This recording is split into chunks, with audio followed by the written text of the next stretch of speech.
Amigos, Irmãos, a paz do Senhor. Nós somos o canal Testemunho Bíblico e hoje nós estamos trazendo mais um vídeo para todos vocês. hoje nós estaremos tratando sobre um tema importantíssimo nas Sagradas Escrituras, o Espírito Santo. Quem é o Espírito Santo? Qual a sua finalidade? Quando iniciou? Nós iremos analisar isso neste vídeo. Já pedimos encarecidamente que você deixe o seu like, se inscreva no nosso canal, ative o sininho das notificações para não perder nenhum conteúdo que estivermos postando e também não se esqueça de compartilhar esse vídeo nas suas mídias sociais, WhatsApp, Instagram, Facebook, para que mais pessoas possam ter acesso a esse tipo de conteúdo.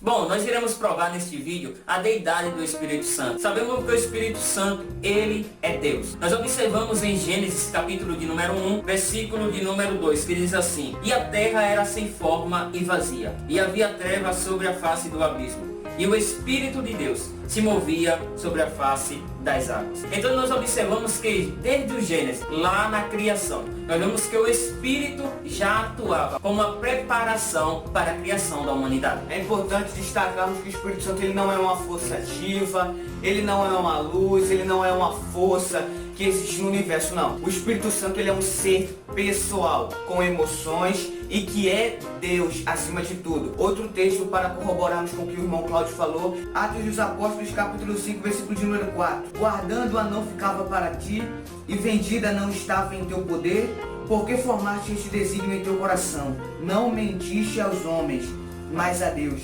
Versículo de número 9. Então Pedro lhe disse: porque é que entre vós vos consertastes para tentar o Espírito do Senhor. Ou seja, nós vimos no paralelismo que Pedro faz que Ananias e Safira mentiram a Deus. E depois ele diz que eles mentiram ao Espírito Santo. Por quê?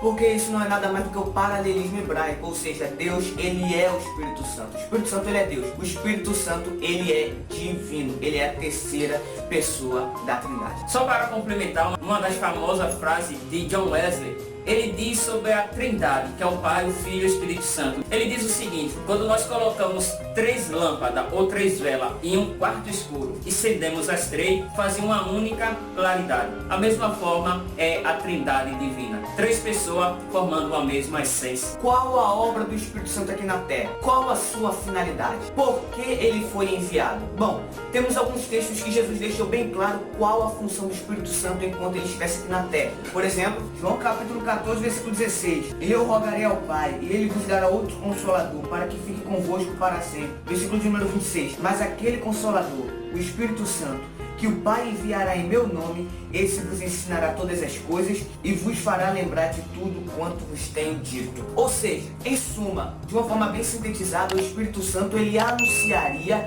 as coisas que Cristo anunciou. Ele faria lembrar, ele glorificaria Cristo. É por isso que tem uma frase muito interessante do doutor e hebraísta Augusto Vailate, que ele diz que o Espírito Santo ele é cristocêntrico. Ele apresenta, ele testifica e ele glorifica a pessoa de Cristo. A finalidade do Espírito Santo veio para revestir, para batizar os salvos em Cristo Jesus. Quando nós observamos João capítulo 1, versículo 25 e 26 diz assim: Então perguntaram-lhe e disseram-lhe: Por que batiza, pois, se tu não és o Cristo, nem Elias, nem o profeta?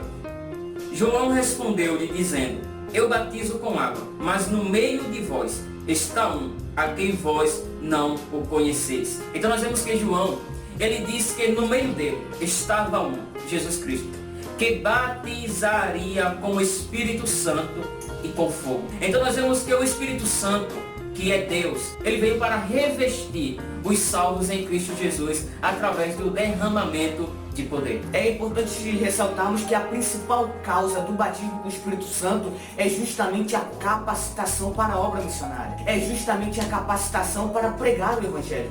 Por exemplo, Marcos 16, 15 diz o seguinte: E disse-lhe: Ide, pregai o Evangelho a toda criatura. Quem crê e for batizado será salvo, mas quem não crê será condenado. E estes sinais seguirão aos que crerem. Em meu nome expulsarão demônios, falarão novas línguas. No grego, no original ali, é glossos, ou seja, que significa novos idiomas.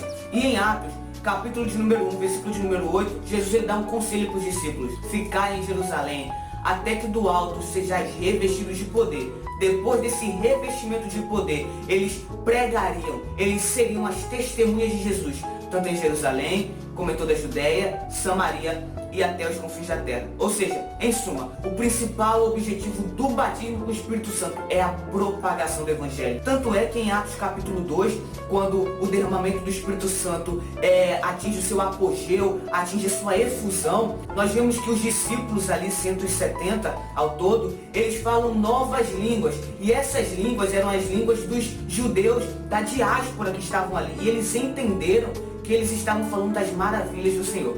Ou seja, em suma, o falar em línguas é uma evidência notável do batismo do Espírito Santo e a capacitação para pregar o Evangelho. No original, a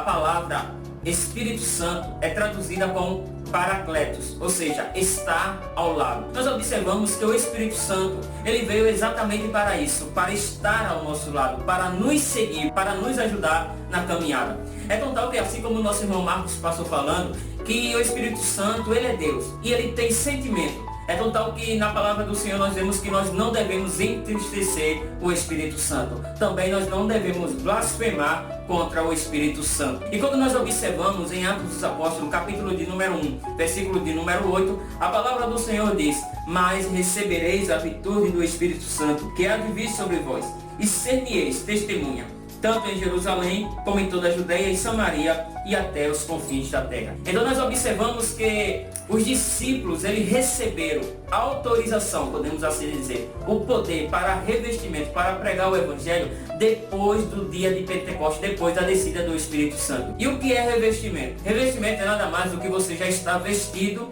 e, exemplo, colocar um terno por cima. Você estará com duas vestes. E o Espírito Santo, ele veio exatamente para isso. E essa foi a finalidade. Veio para estar ao lado, para fazer, para nos capacitar, para levar as boas novas de Cristo. Uma coisa que precisamos também esclarecer é que uma coisa é você ter o selo do Espírito Santo e outra coisa é você ser batizado no Espírito Santo. Vamos fazer as definições e vamos fazer as separações.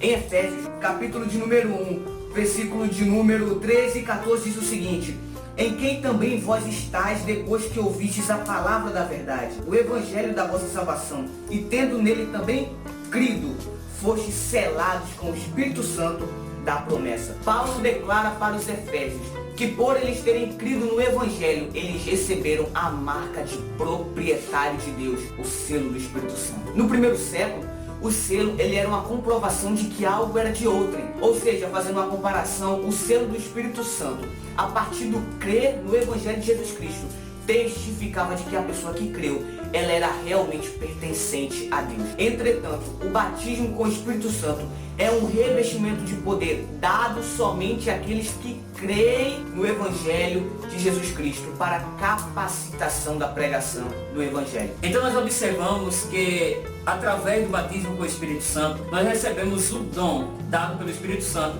de falar em outras línguas. A salvação e o batismo com o Espírito Santo não é algo único. Nós recebemos primeiro a salvação. Nós devemos ser salvos em Cristo, para depois receber o batismo com o Espírito Santo. Pode até ser no mesmo momento da sua conversão. E através do batismo com o Espírito Santo, nós recebemos o fruto do Espírito e também os dons espirituais, que são dados por Deus para nós cristãos depois do batismo com o Espírito Santo. Busque o batismo com o Espírito Santo. Nós sabemos que Jesus, ele passou 40 dias com os discípulos, exortando-os, e na festa de Pentecostes, ou seja, 40 para 50, 10 dias depois, o Espírito Santo ele desceu. E esse momento foi marcado por intensa oração. Ore, clame a Deus, busque a Deus, que Ele terá o prazer de lhe batizar. Se você ainda não é batizado no Espírito Santo, assim como já foi falado, persista, insista, ore a Deus, pedindo esse revestimento para lhe capacitar, para lhe auxiliar na hora que você estiver cantando, louvando, adorando, pregando a palavra. Será um revestimento excelente para a sua vida. Pois bem, chegamos ao fim de mais um vídeo do Testemunho Bíblico. Já pedimos encarecidamente, deixe o seu like, ative o sino das notificações, compartilhe esse vídeo no grupo de WhatsApp, Facebook e Instagram, para que as pessoas possam ser notificadas por esse conteúdo. Também nos acompanhe nas redes sociais. O meu Instagram, o Instagram de Marcos Vinícius, estão aparecendo aqui embaixo na tela. Também o Instagram da produção e também o Instagram do canal Testemunho Bíblico, que você possa estar seguindo para estar conferindo as nossas gravações. Até o próximo vídeo. Fique com Deus! Ô Cláudio, vai, chega.